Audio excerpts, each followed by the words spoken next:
നന്നായിട്ടുണ്ടല്ലോ. ഒന്നാം തരം കവിത. ഇത് കുട്ടിയുടെ ആദ്യത്തെ കവിതയാണോ? അല്ല, മുൻപ് എഴുതിയിട്ടുണ്ട്, പ്രസിദ്ധീകരിച്ചിട്ടില്ല. കവിതയുടെ കൂമ്പടഞ്ഞു പോയി എന്ന് നിരൂപരെല്ലാം പറയാറില്ലേ? അത് തെറ്റാണ്. ഇതുപോലുള്ള കൂമ്പുകൾ മുട്ടിട്ട് വരുമ്പോൾ. എന്താ കുട്ടിയുടെ പേര്? വനിത. വനിത, മഹിള, സ്ത്രീ, പെണ്ണ്. നിന്നെ പോലെയുള്ള സുന്ദരി കുട്ടികൾ കവിത എഴുതണം. എഴുതിയേ തീരൂ. നിങ്ങളുടെ കവിതകളും സുന്ദരമായിരിക്കും. അതങ്ങനെ വരൂ. ഈ കവിത ഞാൻ പ്രസിദ്ധീകരിക്കാം. Thank you sir. കുട്ടി ഇനിയും എഴുതണം, ധാരാളം എഴുതണം. പക്ഷെ എഴുതുന്നത് കണ്ട അലവിലാതി മാഫിയൊക്കൊന്നും അയച്ചു കൊടുക്കരുത്. എല്ലാം ഞാൻ പ്രസിദ്ധീകരിക്കാം. ഇവിടെ വന്നാ മതി. ഈ കൈകൊണ്ടല്ലേ ഈ കവിത എഴുതിയത്?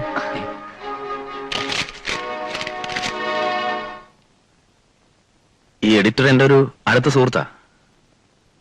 പക്ഷേ എനിക്കിത് വിശ്വസിക്കാൻ കഴിയുന്നില്ല. പിന്നീട് കവിതകൾ പ്രസിദ്ധീകരിക്കണമെന്ന ആഗ്രഹം മനസ്സിൽ നിന്നും വിട്ടുപോയി. എങ്കിലും ധാരാളം എഴുതി. ദുഃഖഭാരമേറുമ്പോൾ എഴുതാതിരിക്കാൻ കഴിഞ്ഞില്ല. എന്റെ വീട് ഒരു നരകമായി മാറുകയായിരുന്നു. അച്ഛനും അമ്മയും നിതാന്ത ശത്രുക്കളെ പോലെയാ പെരുമാറിയിരുന്നത്. എന്റെ സഹോദരൻ മയക്കുമരുന്നുകളുടെയും മദ്യത്തിന്റെയും അടിമയായി കഴിഞ്ഞിരുന്നു. മോഹന, നീ അത് കൊണ്ടുപോകരുത്. അത് കൊണ്ടുപോകരുത്. നീ അത് കൊണ്ടുപോകരുത്.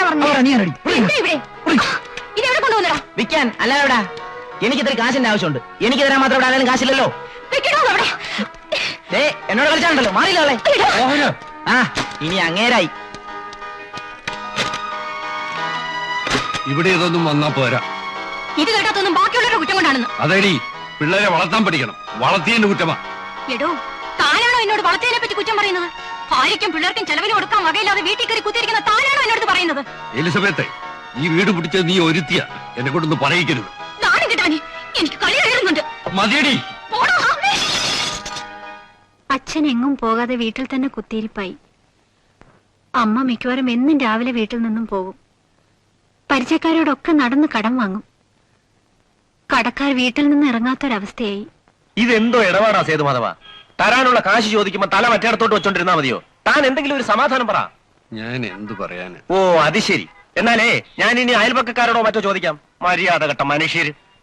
എന്തിനാ മാത്യൂസ് അനാവശ്യം പറയുന്നത്? നിങ്ങൾ എന്തിനാ എന്നോട് ഇതൊക്കെ പറയുന്നത്? ഞാൻ നിങ്ങളോടൊന്നും വാങ്ങിയിട്ടില്ലല്ലോ. ഓ, അത് ശരി. താൻ എന്നോട് വകുപ്പും ചുട്ടും പറയാ. മേടിച്ചോണ്ട് പോയ വരുത്തിയുണ്ടല്ലോ, തന്റെ ആ പെണ്ണുമ്പിള്ള. അവളെവിടെ? താൻ ഇന്നെന്റെ തനിനിറം കാണും. കേറി വരേടാ ഇങ്ങോട്ട്. നിങ്ങൾ ഈ ഫർണിച്ചറൊക്കെ എടുത്ത് താഴെ കൊണ്ടുപോയി. നീ ഒരു ലോറി വിളിച്ചുണ്ടോ? എല്ലായിടത്തും ഏട്ടാ, എണ്ണിച്ചുണ്ടാക്കിയ കാശ. അങ്ങനെയെങ്കിലും ഒന്ന് മുതലാട്ടെ.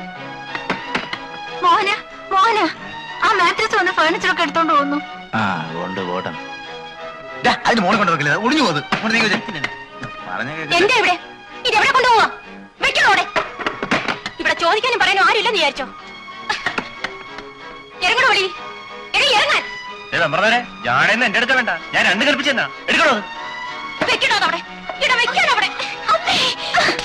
എന്താണേ? എന്തിനാ ചൂടാവുന്നേ? അവരെ കൊണ്ട് പോട്ടെന്നേ. മാത്യൂസേ, നിങ്ങൾ ഒന്ന് ക്ഷമിക്കും. അടുത്ത ആഴ്ച ഞാൻ എങ്ങനെയും രൂപ ഉണ്ടാക്കി തരാം.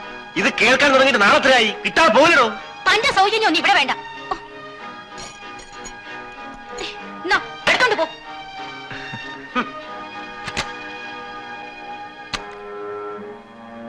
എങ്ങനെയൊക്കെയോ നാളുകൾ കടന്നുപോയിക്കൊണ്ടിരുന്നു. ഞാൻ കോളേജിലെ പഠിത്തം പൂർത്തിയാക്കി.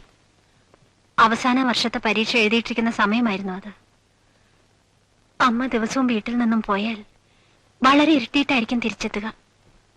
അമ്മ എവിടെ പോയിരുന്നുവെന്ന് അച്ഛൻ അന്വേഷിച്ചതുമില്ല. ഒരു ദിവസം ചേച്ചി, ഞാൻ പോട്ടെ. വാ സുരേഷ്. ഇല്ല, അതല്ല, ഇപ്പൊ കയറിയ ശരിയാവില്ല. ഇനി ഒരിക്കലാവാം. ഇത് വനിത, മൂത്ത മോള. ഇത് സുരേഷ്. ഹലോ. എടി, മോഹൻ വന്നില്ലേ? ഇല്ല. ഞാൻ പോട്ടെ ചേച്ചി. വാ സുരേഷ്, എന്റെ ഹസ്ബൻഡിനെ പരിചയപ്പെടണ്ടേ? അച്ഛനെവിടെടി? ഞാൻ പോണു ചേച്ചി. നിൽക്കൂ. ഇയാൾ ആരാണെന്ന് അറിയാമോ? സുരേഷ്, നമുക്ക് ചെലവിന് വരുന്ന ആളാ. ഞാൻ നാളെ വരാം. No. I'm Suresh. Mister Sethumadhavan, ബഹളം ഉണ്ടാക്കരുത്. മോശമല്ലേ? നീ പോടാ. ശരി, പോവാ. 24 കൊല്ലമായി ഞാനിത് അനുഭവിക്കാൻ തുടങ്ങിയിട്ട് എനിക്ക് മടുത്തു. മതി, ഞാൻ പോകണോ? പോയി തൊലയിടി എവിടെയെങ്കിലും. മടുത്തു മോളെ, മടുത്തു. അന്ന് പോയതാ. പിന്നീട് ഞാൻ അമ്മയെ ഇതുവരെ കണ്ടിട്ടില്ല. അതിന്റെ 3-ാം ദിവസം രാവിലെ ഞാൻ അച്ഛന്റെ മുറിയിൽ ചെല്ലുമ്പോ അച്ഛ കാപ്പി. അച്ഛ അച്ഛ അച്ഛ അച്ഛ മോഹന അച്ഛ.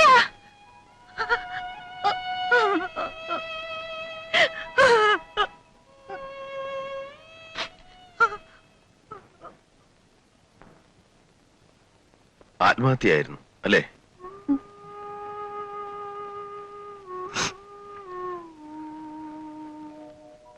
ജീവിതം കൂടുതൽ ദുസ്സഹമായി.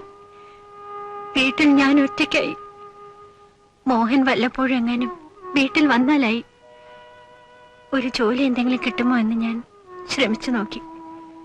ഒരു സഹകരണ ബാങ്കിൽ നിന്നും ഒരു ഇന്റർവ്യൂ കാർഡ് വന്നു. റെക്കമെൻഡേഷൻ ഇല്ലാതെ കിട്ടില്ലെന്ന് എല്ലാവരും പറഞ്ഞു. ബാങ്കിന്റെ ചെയർമാൻ സ്ഥല MLA ആയിരുന്നു. പണ്ട് അച്ഛന്റെ ബിസിനസ് നല്ല നിലയിലായിരുന്നപ്പോൾ അയാൾ വീട്ടിൽ വന്ന കാര്യം ഞാൻ ഓർത്തു.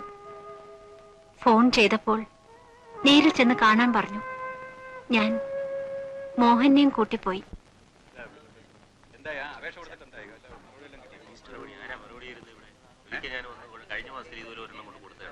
അന്ന് എന്നോട് പറഞ്ഞതേ 2 ആഴ്ച കഴിഞ്ഞു.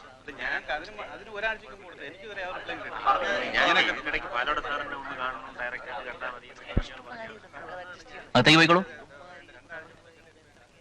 വനിതാ എസ് നായർ അല്ലേ? അതെ. നായര് മാത്രമല്ല സാറേ, അമ്മ ക്രിസ്ത്യാനിയാ. അല്ല, അതറിയാം. അതുകൊണ്ടാണല്ലോ പാലോട സാറിന് ഇക്കാര്യത്തിൽ ഇത്രയും വലിയ താല്പര്യം. എന്നാ പിന്നെ അകത്തേക്ക് എന്നാട്ടെ. സാറിന് ഉടനെ വെളിയിൽ പോകണമെന്നാ പറയുന്നത്. ദേ, ആപ്ലിക്കന്റ് മാത്രം പോയാ മതി. ഇതാരാ? എന്റെ ബ്രദറാ. ആ, താൻ അവിടെ ഇരിക്കും. ആ കുട്ടി പോയി കാര്യം പറഞ്ഞിട്ട് വരട്ടെ. അല്ല, ഞാൻ കൂടെ പോവാം. അതിനെന്താ? ഡോ, തനിക്കാണോ ജോലി വേണ്ടത് അതോ ഈ കുട്ടിക്കാണോ? ആ, ജോലി അവക്ക് തന്നെ. ആ, എന്നാ ആ കുട്ടി പോയി കാര്യം പറഞ്ഞിട്ട് വരട്ടെ. താൻ അവിടെ ഇരിക്കും. മോഹന, നീ ഇവിടെ ഇരിക്കെ, ഞാൻ പോയിട്ട് വരാം.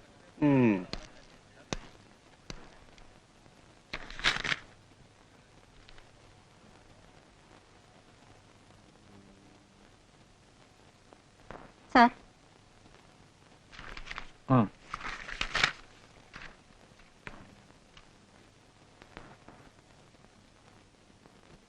ഓ, ഗ്രാജുവേറ്റ് ആണല്ലേ?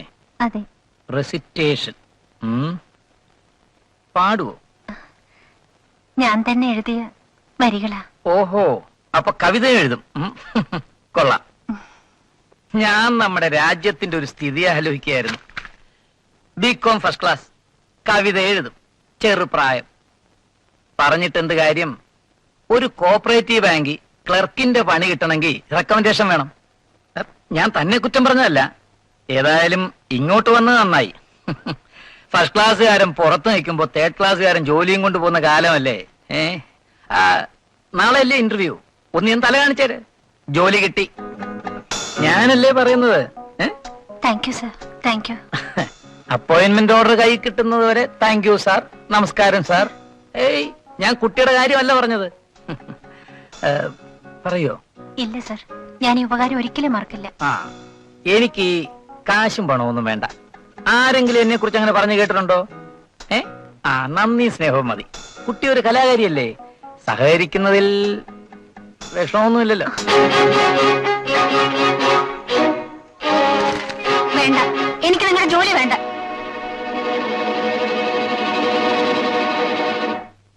ഇയാളെ പറ്റി ഇങ്ങനെയൊന്നുമല്ല ഞാൻ കേട്ടിരുന്നത്. പിറ്റേന്ന് അയാളുടെ ആരോ വീട്ടിൽ വന്നു. അയാൾ അങ്ങനെ പെരുമാറിയ വിവരം പുറത്തു പറഞ്ഞാൽ എന്നെ കൊന്നുകളയെന്ന് ഭീഷണിപ്പെടുത്തി. ഞാൻ ആരോടും പറഞ്ഞില്ല. ജനസേവകൻ.